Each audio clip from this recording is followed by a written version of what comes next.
Cue. Okay, hello everybody, welcome back. This is our last session of the day, day 2 ATSV 2021. This is a really great panel we have set up for you here. Fashion on demand is a very big topic, especially nowadays, and it's continuing, that buzzword is continuing to have more relevance as time goes on. So that is what our panel here will be tackling. I'm going to go ahead and introduce everybody, and we'll go ahead and take it from there. Before I do, I'd like to remind everybody that we're going to be doing our Q&A at the very end of the panel, and we have a Q&A and chat function. It's up to you, for those of you on Zoom, how you want to ask those questions. For our Facebook Live viewers, please feel free in the comment section to ask the questions. Those will be forwarded to myself, and we'll go ahead and get those answered for you. First up, I'd like to welcome Don Whaley, Kornit Digital. He's the Vice President of Sales. Welcome, Don. Thank you. Next is Laura Ponath, Founder and Creative Director of Her and Co-Founder of Open Circle Apparel Coalition. Next is Ram Sareen, Tukatech, Chairman and Founder. Ram has been with us at the show a few times before, and he is an industry pioneer for a lot of things. I remember even in school back 8 years ago, I was doing a case study on Tukatech for the PLM system that you guys had. Web PDM, I think it was, anyway, so welcome. Next is Samiksha Bajaj. Did I say that right? I'm sorry if I'm butchering it. Yeah, Samiksha Bajaj. Perfect, okay. Samshek Inc., she is the co-founder, and moderating today's panel is Todd of Balodana. Close enough, Jason. I'm gonna get you like Balodana. You could just like pretend you're Italian. I look Italian. You do look a little Italian. Look Balodana. She is the founder. So welcome everybody. Dana, floor is yours. And Jason, it is a pleasure to be here, and thank you for bringing us together. So I am the founder of Balodana. Balodana is a marketplace for women's made-to-measure fashion. And I came into this industry a few years ago from the tech side, from the marketing side, from the digital experience side. And I just couldn't believe how clunky the world was to buy something custom at that time from the consumer experience. And so I decided to make a company, and well, you build a company, you better figure out how to deliver, right? So I jumped in with both feet into this whole amazing and interesting world of on-demand manufacturing, everything from what you think of as the artisan tailor types to the literal on-demand manufacturing in a factory somewhere. And along the way, I've had such a fantastic opportunity to meet people like our panelists today. And I know that this particular show is very much on the manufacturing side of things. Most of our attendees are on the textile side or on the design side, coming to learn more about this. So while we will dabble a little bit in the textile side of things, we'll also be talking about the design side, the technology side, the delivery side, basically everything, hopefully in 1 hour or less, the entire on-demand industry and how we're primed and ready so that, if not right now, certainly next year, on-demand is going to be the biggest thing anybody is talking about. So we've got an esteemed panel here, and I'm just going to jump right in. So right now, a lot of people believe that we are still kind of in that prototype stage. We're still in the MVP, proving that this is going to work. Most of the styles that can be created on demand with any kind of scale are fairly simplistic, right? Amazon's got their made to order t-shirts, and you see some sort of tenty dresses and things like that. But there's a feeling that it can't quite handle a complicated or structured garment. So I'm going to ask each of you, and I'm going to call your names just to keep it interesting and moving fast. What do you think about that? What is holding us back right now in terms of obstacles? And also, what gives you the optimism that it's hit a tipping point and we're ready to expand? I'm going to start with Sam from Samshek. Pull your mic out, or there you go. Oh. You're still muted. There she goes. Hi, this is Samiksha, co-founder of Samshek Inc. So basically, we are purely into just-in-time manufacturing. And the way Dina said, like, it's the next big thing coming here. So it's all about, I mean, why people are, it's like technology is there. I mean, fashion industry is all about technology, traditional manufacturing, which happened before. But now as we are moving towards technology, people who are putting the fashion into it are actually trying to take it forward. But is the customer ready to accept the technology?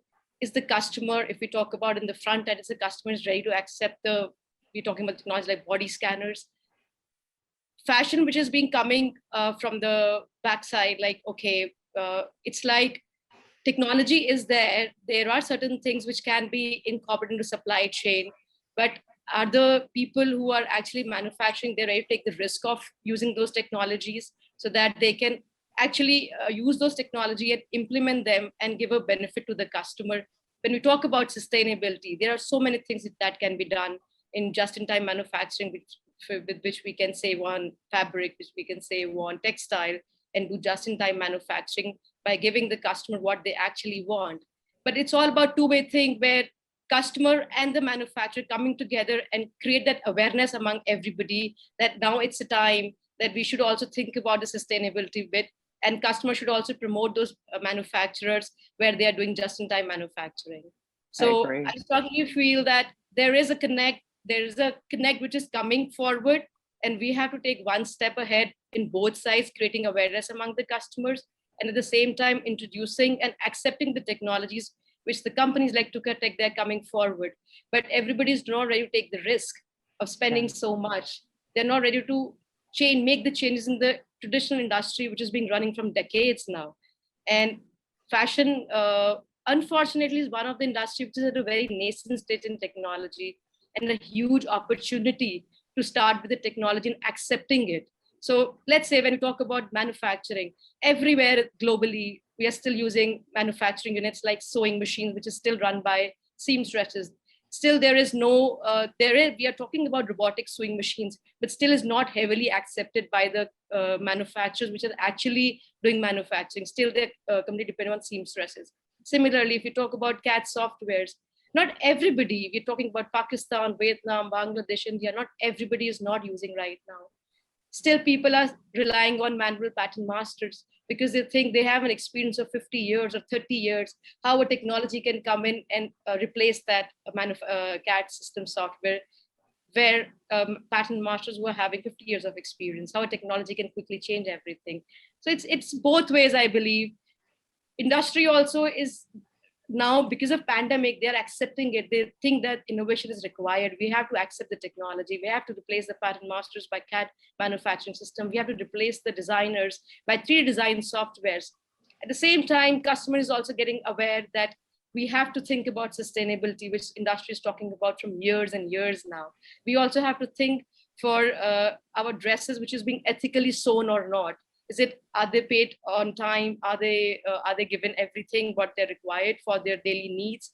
So we have to come forward on both ways, from the manufacturing bit as well. And I believe just-in-time manufacturing is one good future for the fashion, which talks about not only about technology, but at the same time sustainability as well.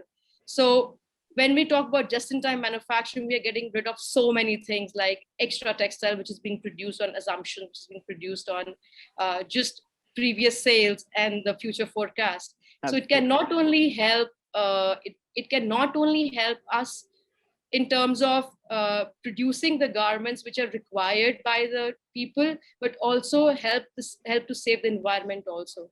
So I believe. Yeah. I'm sorry, I'm going to cut you off, but Nasha, I'm going to interrupt and just tell folks, if they're not familiar with Samshek, you're actually one of the companies that is disproving the idea that you can't do scaled, complicated garments. So Samshek actually does on demand. They have an omni-channel offering that is both in-store and online.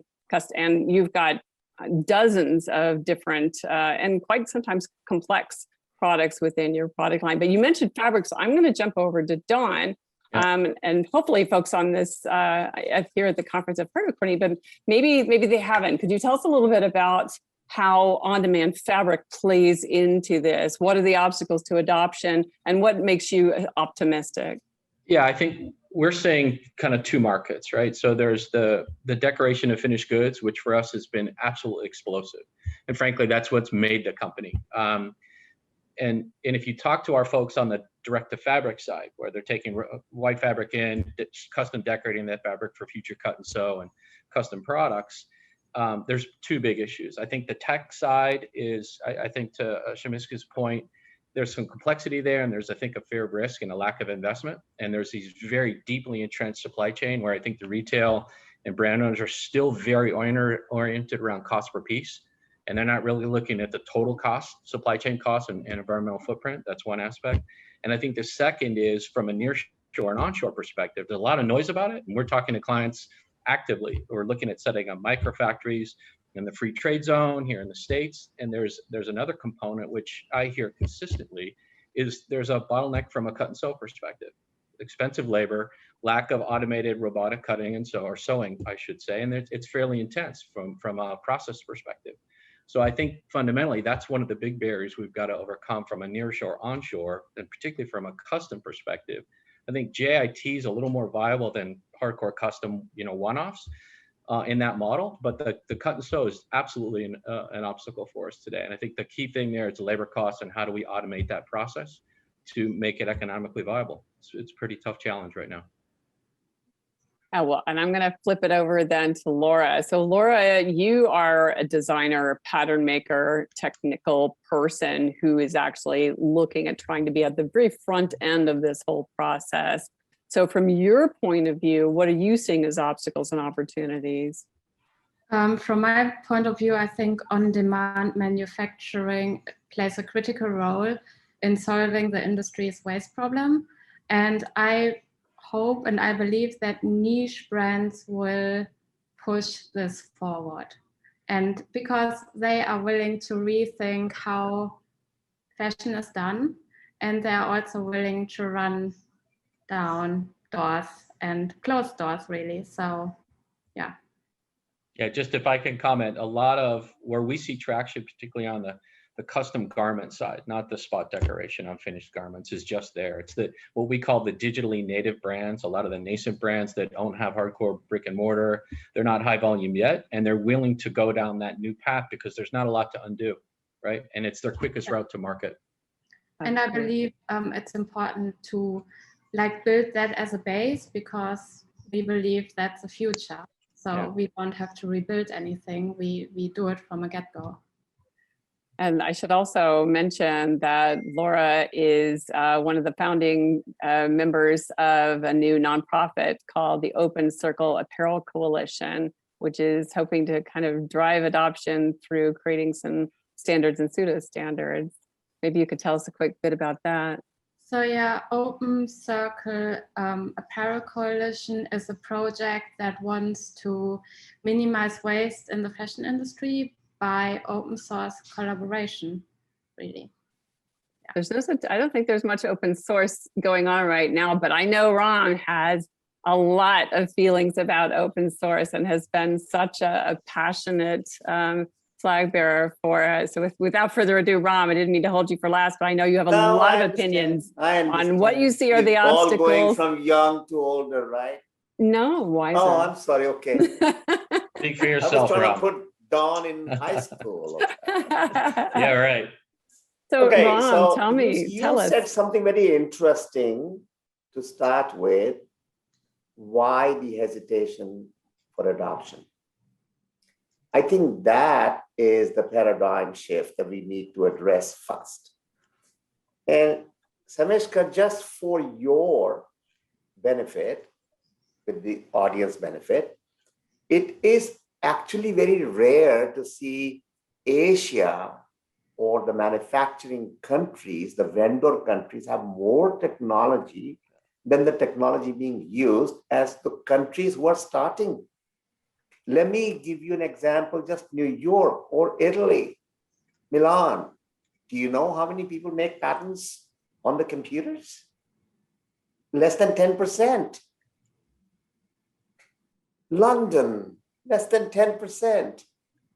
So they are sitting in a time warp while the world is running away. I am a mechanical engineer. forced into garment industry from family tree. Okay. So one gets an education but has a passion towards mechanical industry. Automotive industry has been my guideline all my life. All my life. When Elon Musk came in, everybody jumped on him. He says, I'm not going to have any dealers. Direct to consumer in the automotive business was started by him. Supply chain in California, from raw steel, raw aluminum, raw everything is made in-house. There is no disruption of supply chain. So somebody, maybe he has lots of money to be able to get started with this, and maybe he has a risk-taking mentality to go all over the globe and become the biggest automotive company. Garment industry is no different. We're just waiting for the change, and somebody has to bring that change. Almost 10 years ago, we showed the first proof of concept of manufacturing on demand. 20 years ago, we showed a concept of utilizing assets or resources for people who can't afford to hire a pattern maker. Maybe I just go to a Kinko's type of a location and say, can you make patterns for me? Can you do grading for me? I made the pattern. Can you make mark a la carte services? Kind of like the old service bureaus back in the day. Yes, but I started a chain, Tuka centers, where a la carte services were available. You could even just go in and make the patterns. It was like giving you an entry. You know, you walk before you run, you crawl before you walk. There was no choice available at that time. In the last 6 months, what we've gone is one thing even further. We call them now communal factories. Even the micro factory is not affordable for a lot of startup companies. They have an idea. They can go to a Tuka center, but they don't have digital printer. They don't have digital cutter. They don't have it. They can't afford it. But if the center has all this equipment and 20 of them are able to tap into those resources, there are 20 new brands. Automotive business taught me a lot of things.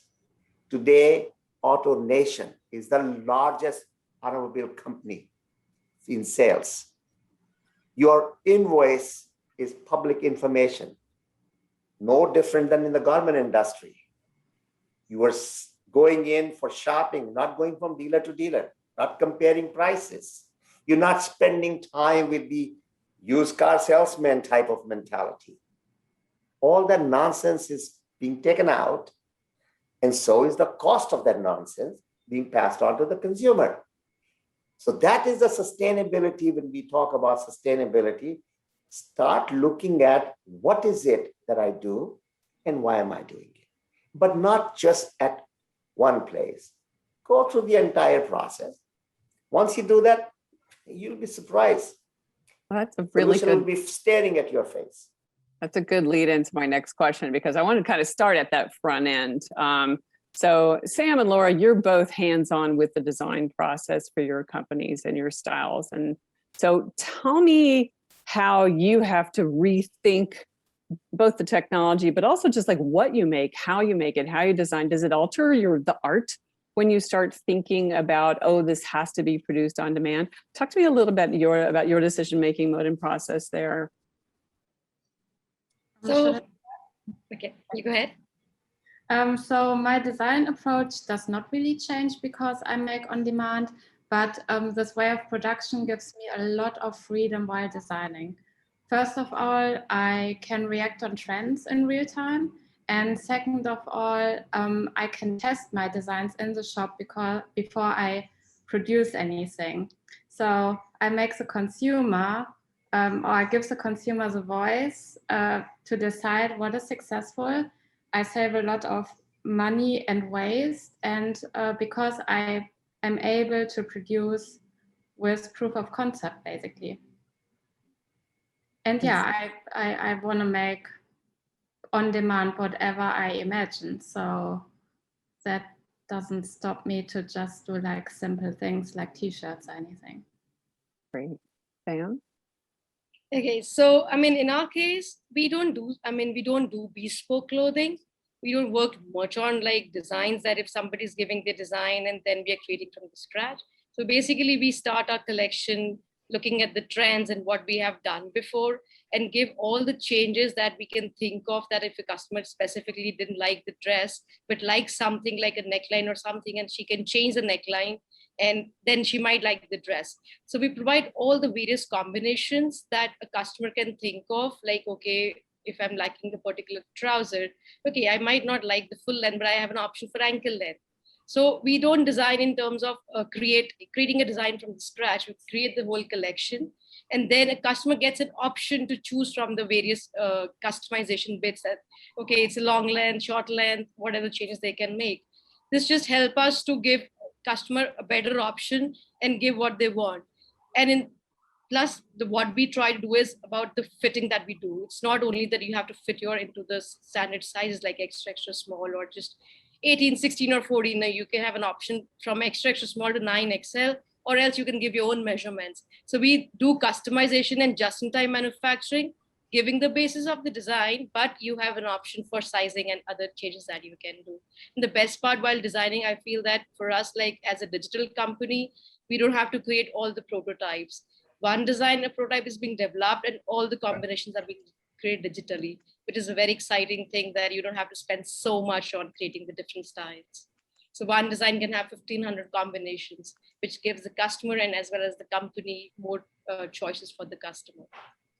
I think one of the next then big hurdle after you've dreamed it up, right, is getting the fabric to the maker, right? So Don, you started to kind of walk us down that road a little bit, but I'd love to know a little bit more about how we get into the finishes, and it's not just fabric. If you could speak certainly to the fabric side of things, but the actual supplies, because what Ron spoke of was this magical world where we've got everything really close, this highly networked series of communal factories and micro factories, and that's great. That gets our machines, that gets our people, but then there's materials in the middle there. So talk to us a little bit about how people can think about that, because a lot of our people in the audience here are either on the buy side or the sell side themselves. I'd like for them to think about, tell them how this would work in their supply chain. Yeah, so for us, really, it boils down to what we call WIP and finished goods is really kind of the fundamental thinking. And if you think just about raw fabric,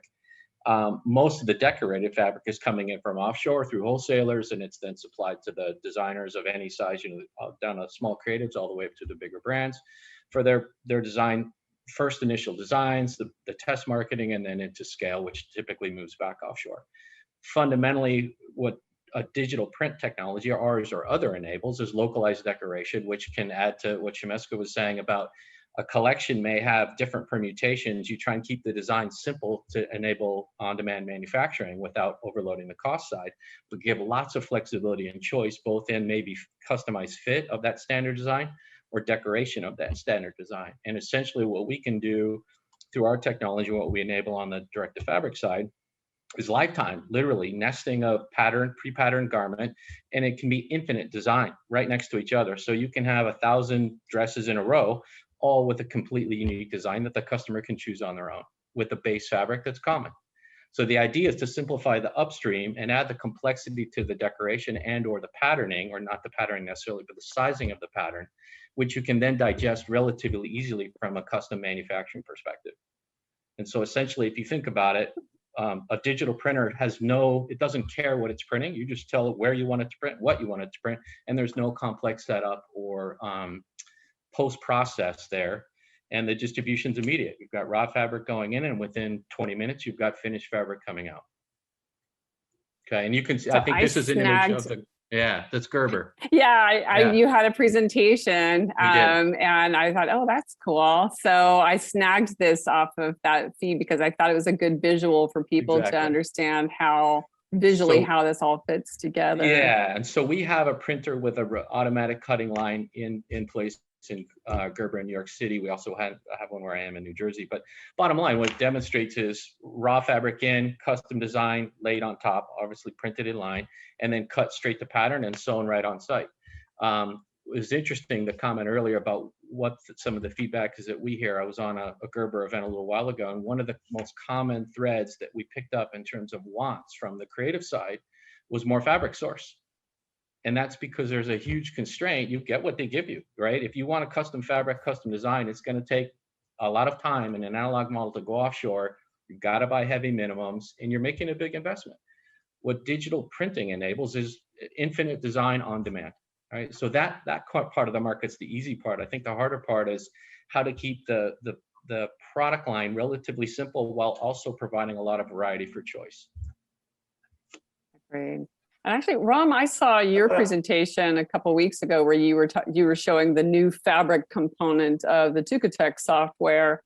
And so I'd love for you to talk a little bit about how, okay, physical fabric, how do we now connect that to the design piece in virtual space and still respect the fluid dynamics of that. So I'd love for you to chime in here and talk a little bit about where we are now in fabric. I want to first give the industry a little compliment, the kudos, because Don, to your point, back in 2005, the digital printing was unheard of. Okay. And copyright prints and so on was also unheard of. Everybody was knocking everybody else off. And swimwear people who literally used very little fabric, they wanted to have their own Photoshop, the fabric design system. The Electra had one, we had one, a couple of other companies out of France had them. It was a print design softwares, okay? This sample yardage used to cost $200 a yard in 2005. Okay, so we've come a long way. Plus the lead time, yeah. We've come a long way, right? Dude. Oh So one of my biggest customers in California, who was going to design 30 different prints and different garments, he said, can you do me a favor? So what we did, see, innovation doesn't happen overnight. It happens as the need arises, as the technology becomes available. So first time, we made a 3-yard long marker with 35 prints of multiple garments and then send that to the printer. Then just cut around only the pattern pieces, which is again the specialty of the digital printing. I don't have to worry about having the flower go one way, because that is the way we've been doing right now. First print the fabric and then try to match the pattern pieces. Whereas we are putting the pattern pieces up and down and just rotate the print. It doesn't know it's printing upside down. That was the beauty of that. Second, it's got to be available. So as you said, your base is the fabric and the decoration of that, whether it's the colorway or printing. I have clients here. We've got 5, 7, 10 printers working. All they do is minimum 3 yards. Anyone can come in. Got 20,000 prints library from Italy. You choose. You want leggings done, you want this done, you want that done. Got 3 laser cutters, and that's one of my Tuka centers. He doesn't make any product for himself. The kind of products that he's making, headphone covers, masks, he's doing all kinds of health, wellness products and so on from the same fabrics. And yet he's making apparel because there are apparel people. So we cannot say we are a cut and sew industry, which requires certain steps. So long as we work with that, we're okay. Again, going back to Samiksha's, hats off to you, darling, for doing what you're doing. In the automotive industry, again, I go back, any consumer today can go in and visualize and by building your own car. So that's how much customization. I may have an option for package 1, package 2, package 3, with the pricing, and I can visualize what my total cost is going to be. When you go into the factory, old days, you had one product running with one color, one model. Today, in most of the automotive factories, in one line, there could be 6 colors, 7 different SKUs running, and each and every one of them is unique about something or the other because it's been built. And yet, 2 hours work in process. There is no leftover washers, let alone steering extra or extra seat like we have the wastage. This is where we need to be in the apparel.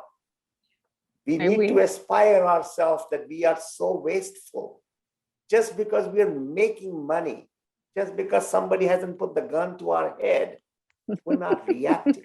Maybe we just need to get Elon Musk over to one of our conferences, and instead of spending all that money trying to go to the moon and to Mars, maybe he can fix the $6 trillion disaster that is the fashion industry.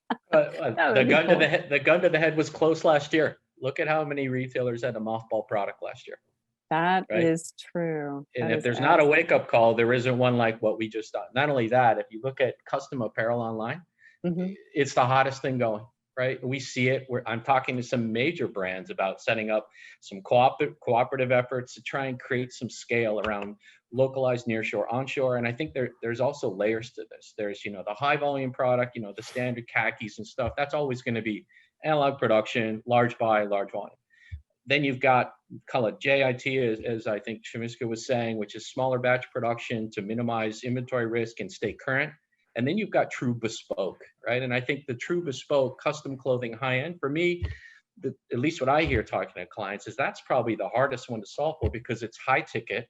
It's very tangible. There's fit, there's feel, there's look, there's color, and all of those pieces are hard to translate to digital. But where we see it is, and I think to Laura's point earlier, where we see it is what we call the digitally native brands, these kind of nascent early brands that's the way they're going to get to market.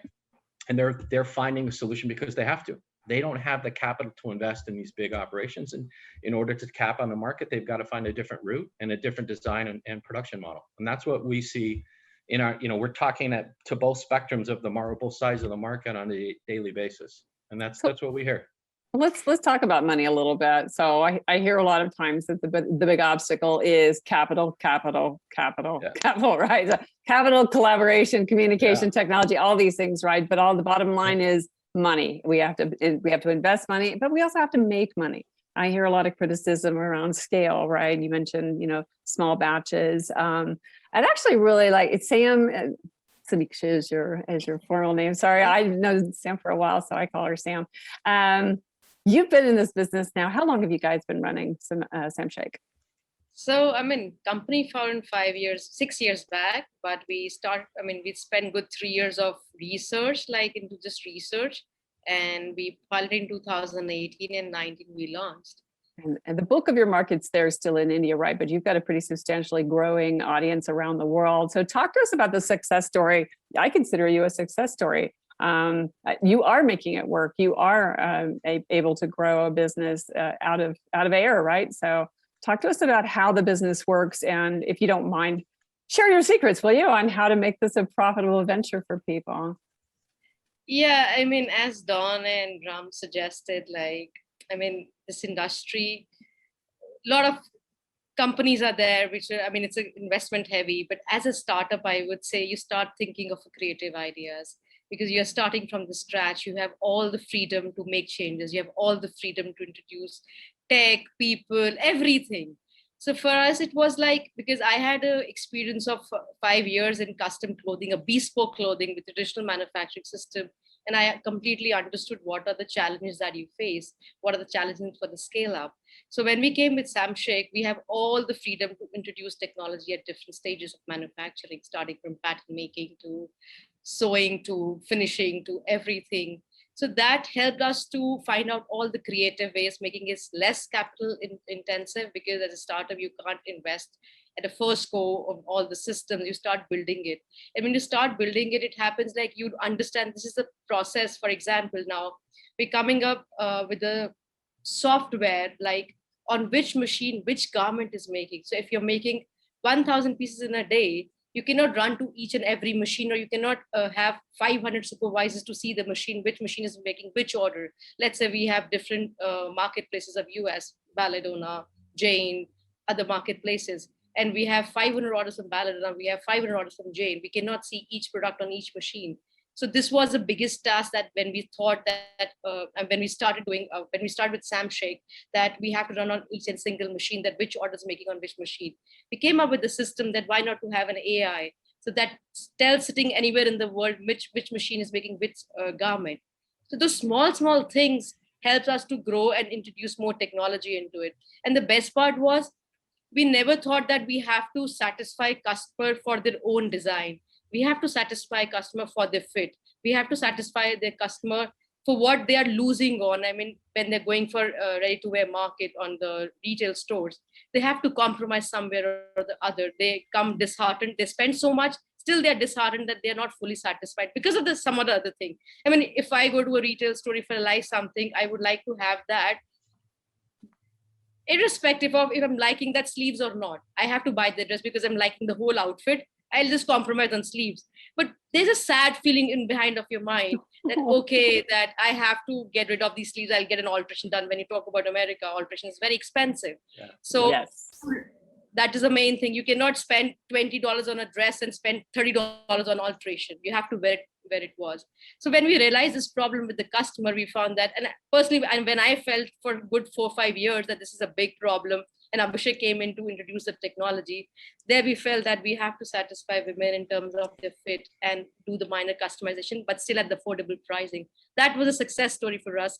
I mean, telling customization, everybody thinks it's very expensive. You have to spend, I mean, $50, $100 or $250 or $500 for even a top for a camisole as well. But we thought, why not to give an affordable luxury and using technology which can cut down your cost as well. But like Dawn said, in textiles, when you talk about you save on the money when you make on batches, that's very true.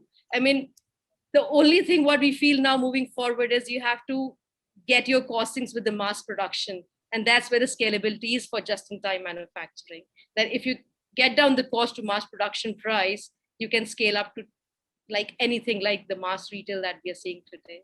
So I strongly feel that technology is the key for future, and garment industry is not easy to crack in. You have to step on all the stages, not only on pattern making, not only in sewing, not only in finishing, but there's a lot of stages in between also, from pattern making to sewing, when you're doing just in time, when you're doing fit garments, fit for one person.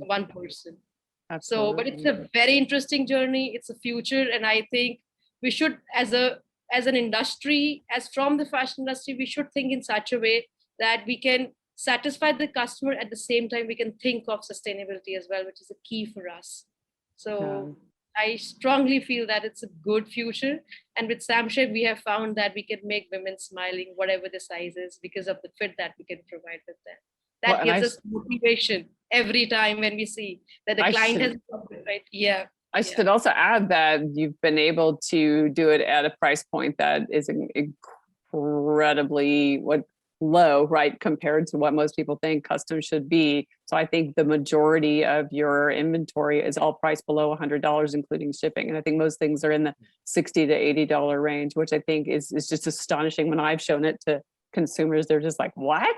You know, so that's, it doesn't have to be a $400 pair of socks, you guys. I think folks like Samshek, and I know Tukatech, you were showing me earlier some jeans that are made.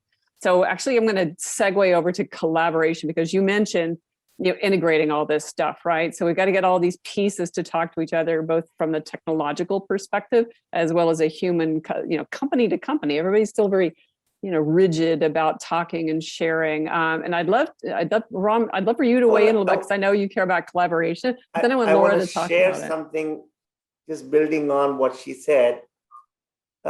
Sometimes you've got to take a bigger look. There is a very large company in India called Raymond.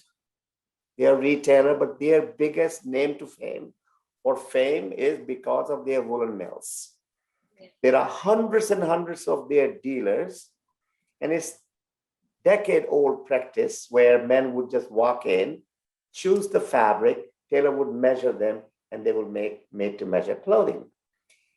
Forget about the paradigm or the impression that most of Americans have that is very expensive because Hong Kong tailors would come in, you go measure, you're a Wall Street guy, you get the suit made. No, that's crap. I grew up walking into the tailor's shop and say, I want this collar and I want this pocket and I want that. Next day I go and pick up my shirt, right? That art was dying. Tukatech and Raymond got together where these tailors who have no idea of computers, they are measuring, they are putting that information in CSV file in a Excel spreadsheet. Excel file, upload it, it goes to my system adjusts the patterns accordingly, goes to a nearest Tuka center, prints out the patterns in the market. The guy goes and puts it for 25 rupees to 50 rupees to 100 rupees, which is like $1 to $3 to $5. Okay? But the garment fits perfectly. A Raymond tailor shop to become master tailor competition in Italy to win, that was all based on a combination of human skills and technology. I'm very proud to be coordinated. Another one is Bombay Shirt Company, where they offer you every possible combination. That's all our technology. All our technology. We can go in and do that, customize any which way you want to. You'll just pick it up.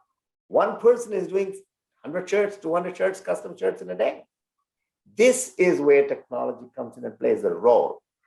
So it's not limited to just where we do certain products and so on. Question now is what is it that we need to do?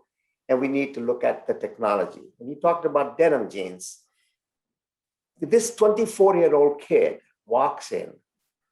This is where I feel that the first opening about accepting, most of us, we have a baggage. We think this is how this business is done. We're not ready to make a change. But when you have a newcomer, a startup company, they don't even know the industry. They just know what they want. And they are so used to going to internet to find what solution can be there.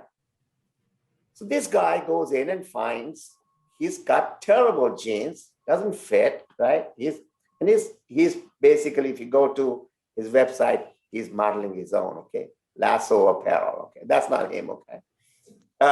Anyway, so here he had to make it cheaper than everybody else and still give a custom jeans any which way you like. Now, the idea behind this thing was, can I do it one of a kind and can I make it? CNN did a piece on, this is the guy, okay. He had no idea the guy will make it.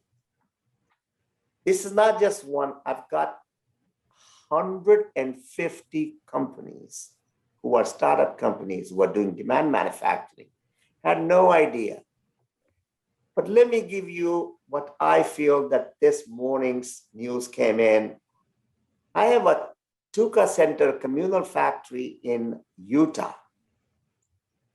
And we found out that one of the startup companies from Asia has tied in with them to manufacture for American distribution, where designing is being done in Asia.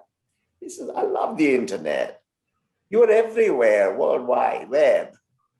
And manufacture and deliver. So I cut out all the steps in between, carbon footprint and so on. And I can still afford because the customer doesn't have to pay duty. There's no freight. I can pay higher wages. So sometimes you got to look at not what my FOB cost is, what my total cost is. Agreed. Yeah, that's a good point on the business side of things. I wanted to talk about collaboration because right now the industry is still very, very fragmented. I mean, it's a global industry, which creates fragmentation to begin with, just because of geography, right? And language and currency and all those other things, and tariffs. Spent half the day yesterday at ATS talking about tariffs, but all that stuff aside, collaboration is ultimately the only way that this is going to fly. So, and also as part of that, finding those connective pieces like fit that are commonalities, like, you know, standards of file types and methods. So Laura, would you tell us a little bit about Open Circle, a little bit more? You gave us a brief, but talk to us about like why you do, and I should, full disclosure, I'm also one of the founding members of OCAC and what we're trying to do here. So I'd love for you to kind of tell folks what we're trying to do and what our first project is. So we believe that collaboration is key to drive change. And we try to get as many people around the table as possible to work on challenges and solutions the industry is facing. And then obviously also share the results with the entire industry. So yeah, what do we try to do? Help me here. Well, it's our very first project. Well, we were thinking, like, for one thing, nobody likes the idea of standards, right? And so is there a way to create pseudo standards? So I came from a tech background, and I was early in the digital printing business, and I saw then that everything was highly disconnected, very disconnected. And one of the things that was missing was even things like getting colors to go from system to system correctly and without losing that aspect. So it occurred to us that we should be able to make a calibration framework, which still allows everybody to keep your IP, keep your standards, keep your stuff, but let's find a common Rosetta Stone or whatever it is in between that allows us to communicate with each other. And can we make this open source so that even the tiniest little shops out there with the lowest budgets can participate in some way, shape, or form? So with that, we've been talking. So I met Laura through another person, and so we've been growing this group of people and just meeting and talking through Slack and sharing our thoughts.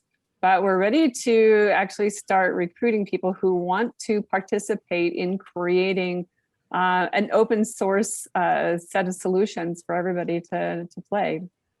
So that's kind of a thing. And I'll tell you, as an old offset print guy, we have a similar background. There was a common language there with swap standards and other call it file profiles, etc. This industry is sorely lacking. Right? Yeah. I was amazed when I got into the textile side of the printing 4 years ago, just in the lack of commonality and common, even just color definition. Yeah. There's phenomenal. Goofy things.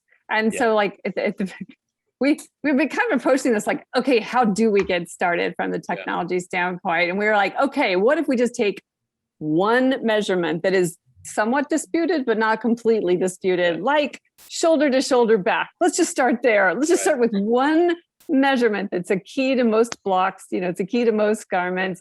Could we get that through everybody's system and still get it to, if it starts out as 15 at the front end, could we get it to come out as 15 on the back end, right? So what does that look like? So anyway, that's kind of what we're playing around with. So I would invite people to join up.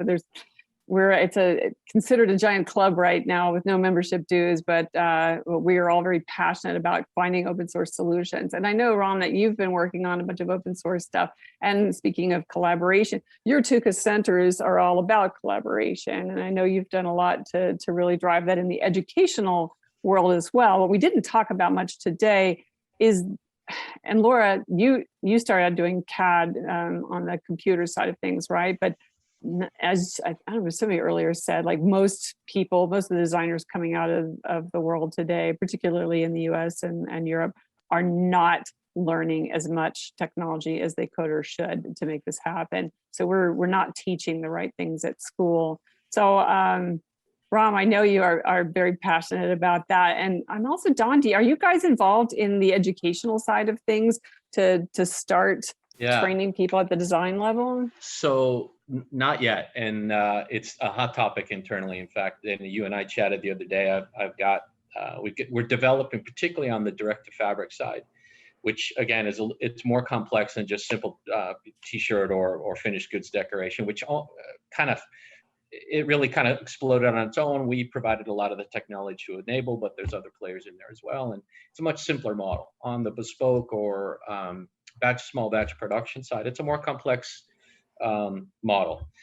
Long story short, we're working now with some startup groups that are almost becoming like incubation centers for what we're calling creatives, which are the early startups, the digitally native brands who don't have the capital, don't have the resources, and in some cases don't have the knowledge.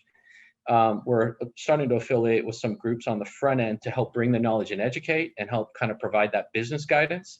And then secondly, who can provide the digital platform to produce with little or no upfront cash, right? And so that's key for us. I think the other thing that the company's got a very clear strategy is very much a top-down in pushing what we call a global fulfillment network, which essentially what we're looking to do is leverage our infrastructure on the print service providers and marry brands or startup brands who want to produce. A German brand wants to come to the Americas. How do they do it? Do they have to stand up in our operation? No, we've got a client base of print service providers who have the digital capacity and capabilities, and all we need to do is play matchmaker and marry those two up so that they can expand quite rapidly and maintain the nimble approach at a low cost, right, and with very low risk. So we're really working on both sides. On the educational front, that's a gap for us that we're going to address in terms of universities with the Cal Polys and FIDMs, et cetera. That's you could license my network. Well, there you go. You provide one service that my people look for. We'll have to talk. We're already creating collaboration here. I'm sure you're not. Yeah. You have to understand technology in garment industry is very specific, okay? Of course. What is the largest CAD company in the world? AutoCAD. Why didn't they get into apparel? Yeah, really. Why did they leave it for Gerbers and Lecters to fight it out and screw everybody else up, right? Every large customer of Gerber and Lectra were still making paper patterns. Many of them still today do that. Why?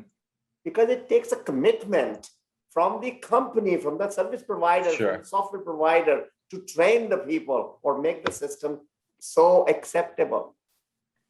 I'm not trying to toot anybody's horn here or put anybody down. I'm just telling you the challenges. It's very difficult to change a person who's so used to working with their hands. They want to drape that, they want to pin it, they want to do things. Yeah. Nobody can do that. Adriana Papel, the largest dress company out of New York, their CEO, Adam, and COO, Ashish, called me up because of my working with Ashish. My design room is here in New York, but my development patterns and everything is done in China. So I had two challenges. Everybody was working with hands, dummies, and they didn't speak English. 30 days later, they were all making 3D samples. 90% of the floor space in Shanghai was taken away and everybody was sitting on their desks. That is the commitment and that is the results that we're very proud of. Yeah. I can go through cases after cases, but I'm not here to talk about this. I'm here to tell you, first, you have to recognize you have a problem, and then you will find the solution. Yeah, there's no question. Otherwise, you're just going through this mental exercise, but it's not going anywhere.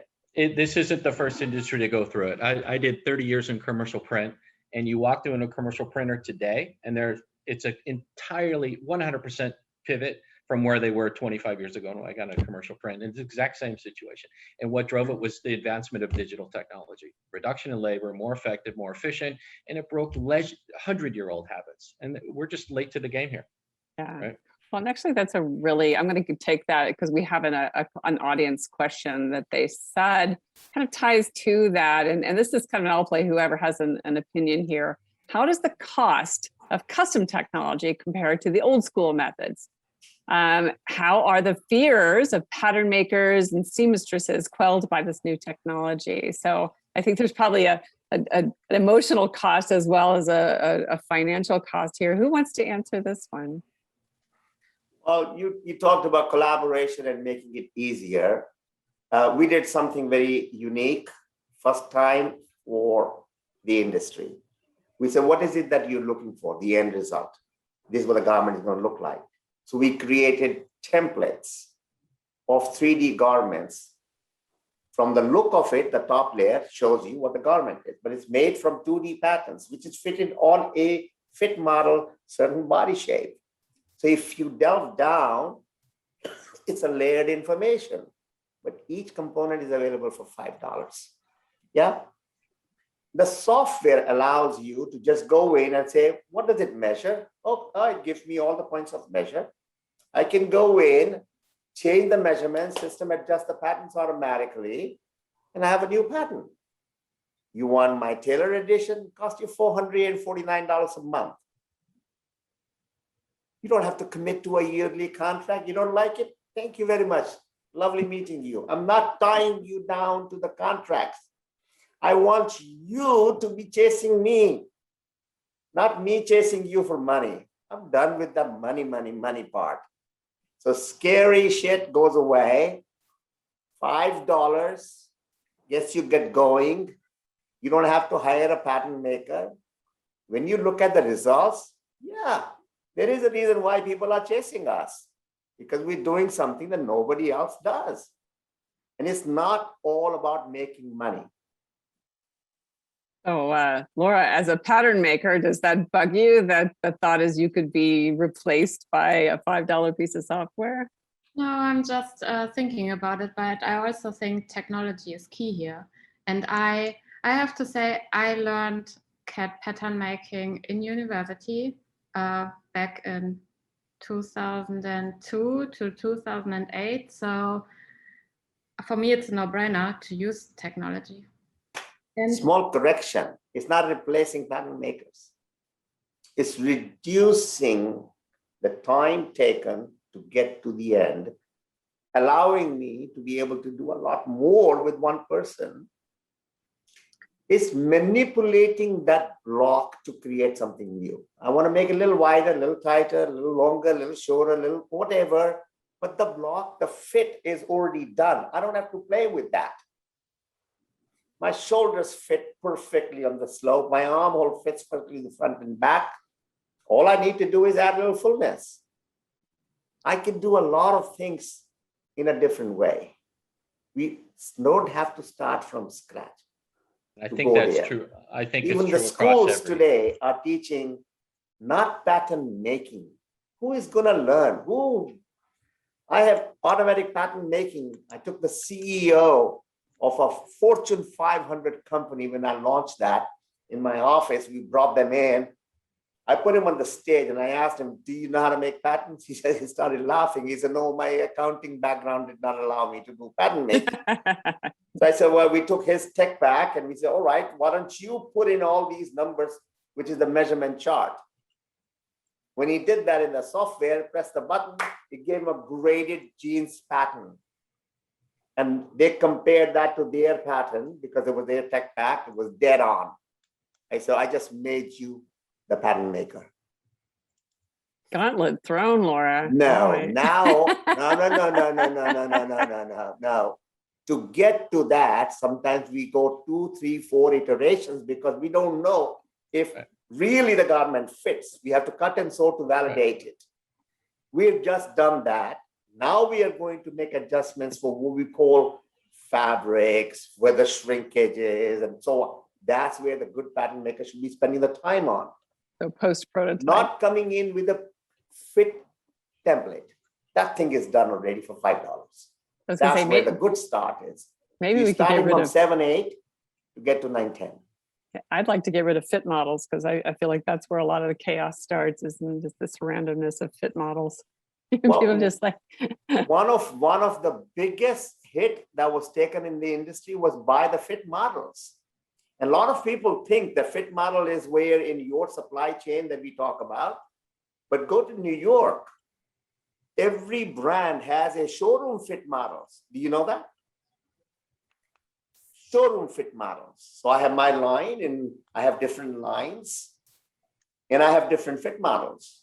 when the buyer comes in, depending on the size of the buyer, I would have 4, 6, 8, 10 fit models, wear the garment, show how the garment is going to look like. There was no buyer coming in. There was no garments there in the showroom. Everything was locked down. What about these fit models? That's what they did every day. I have no problem with them wearing the clothes to demonstrate the value of them in real life. What I object to is them being the center point for the measurements, to be grayed off of them, because it's such a completely variable starting point. It just bugs me because there's no standards to humans, and you can't just pick somebody out of the crowd and say, you're our starting point. That's not good technology, y'all. Bad data science, very bad data science. Well, hey, we are 100%. I agree on 100%. We are at our time, but I would like to give each of you an opportunity to sort of, first of all, plug yourself, tell people how can they reach you, and give me any final parting words. And Don, I'll start with you. Yeah, I mean, I've been through a tech revolution in one print medium and now really happy to be part of another. I think the big difference here is it's a healthy market, it's a growing market, there's tons of opportunity, right? I think what we're going to see is it's change from the ground up. That's what's going to drive this on the custom product side. And as far as a plug for Kornit, I mean, we like to think we're a leader in the space. We believe we are. What I would encourage, if anybody has questions about finished goods decoration or, call it custom printing on roll that's intended for housewares or bespoke clothing, www.kornit.com. You can find me on LinkedIn as well, and happy to chat. And it's not always, I think, as Sam said, it's not about selling necessarily our gear. We've got plenty of clients who offer a lot of different services to meet large and small need. Really happy to engage on it. Great. And Ram, how can people reach you, and parting thoughts? I'm not here to sell anything. I'm here to share and yet knowledge. You have been talking about your product the whole time. I'm not talking about my product. I'm talking about the newness that we are trying to create, thinking process.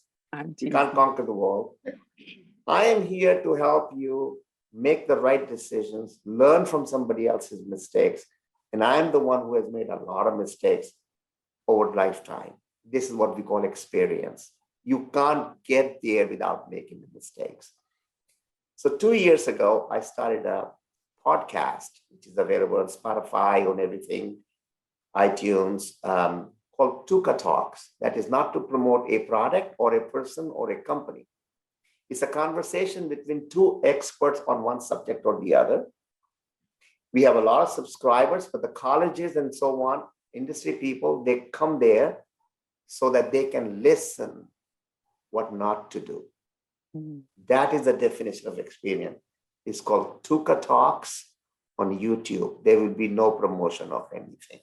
I love it. By the way, I used to tell people that strategy is just having a strategic mind just means you've already made all the mistakes, right? You just know which roads not to go down.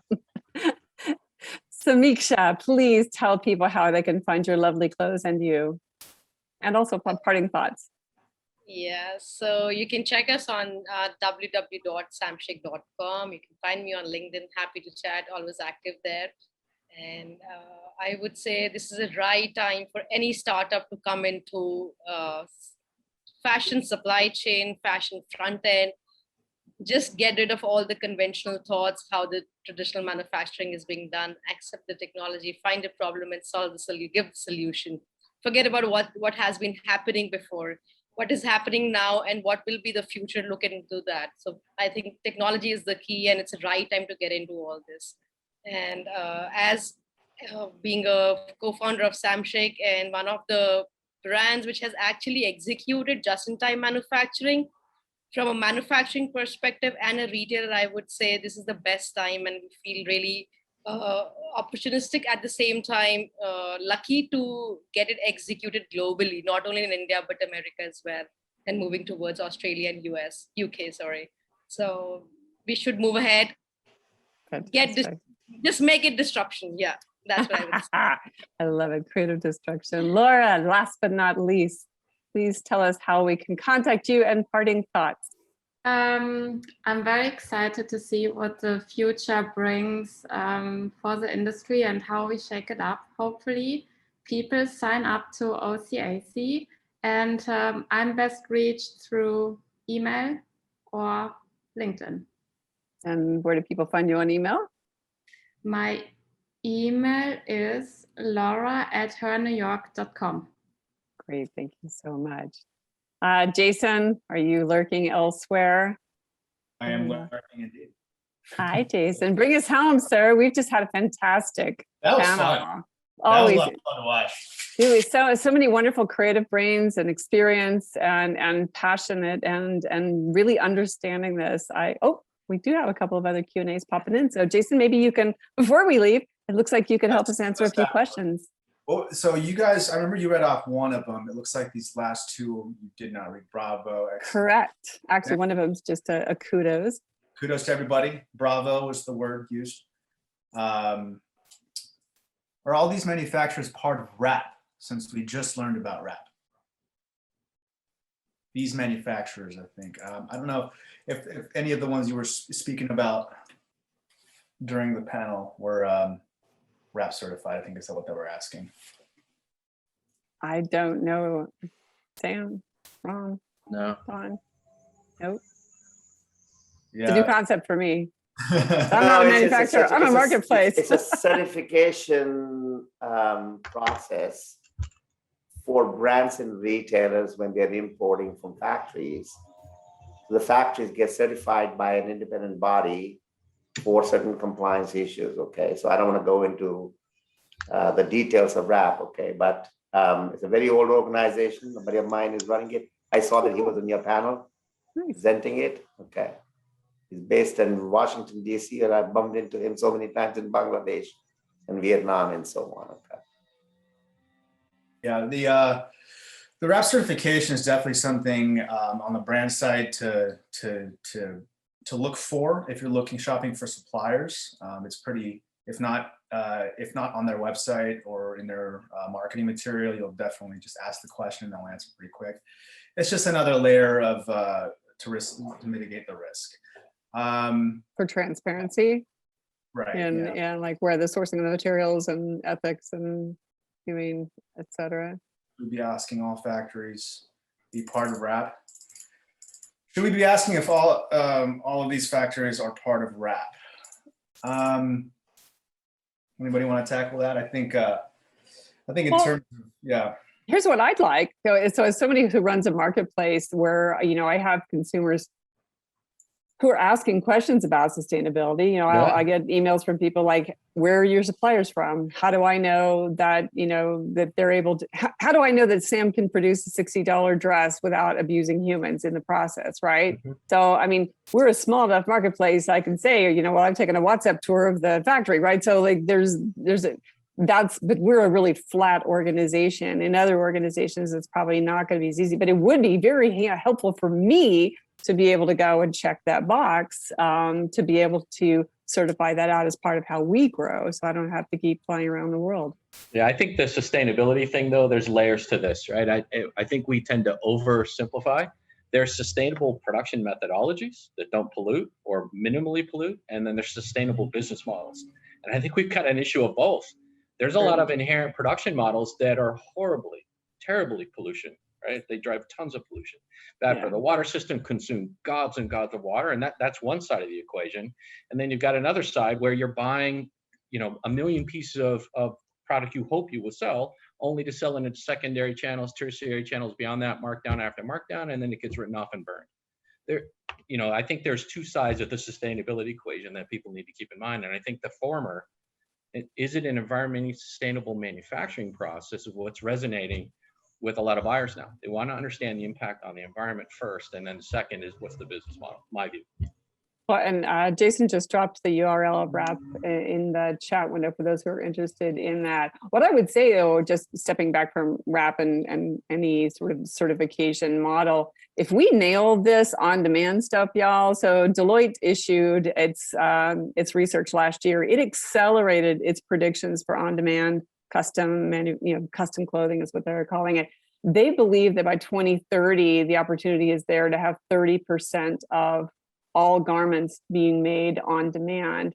And if you think about how many billions of garments that by itself keeps out of landfills, and how much fabric doesn't have to be produced because we've reduced that. So if we can knock a third of the waste just right off the top, then we've already created a significant difference in how in the long-term effects of everything, right?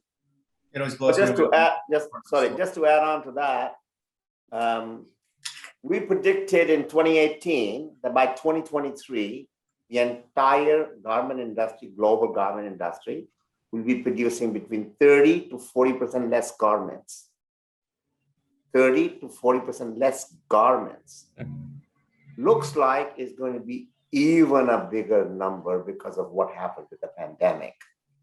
Nobody knew, and it was not just a phenomenon in one part of the world. Since it is global, everybody got affected.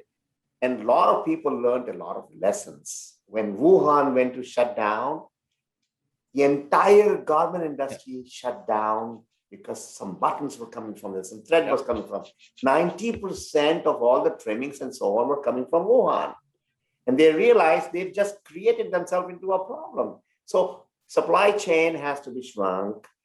That means I'm going to be making what I need. I'm going to be using it where I need it. I'm going to be selling it where somebody's going to wear it. It's going to create thousands of jobs. But wastefulness will go away. Artificial pricing will go away. Consumer will know what is a fair price and they will pay. That's what it is. Fantastic. Yeah, I was going to say, it always blows me away when to this day when I go to department stores and I'm like, wow.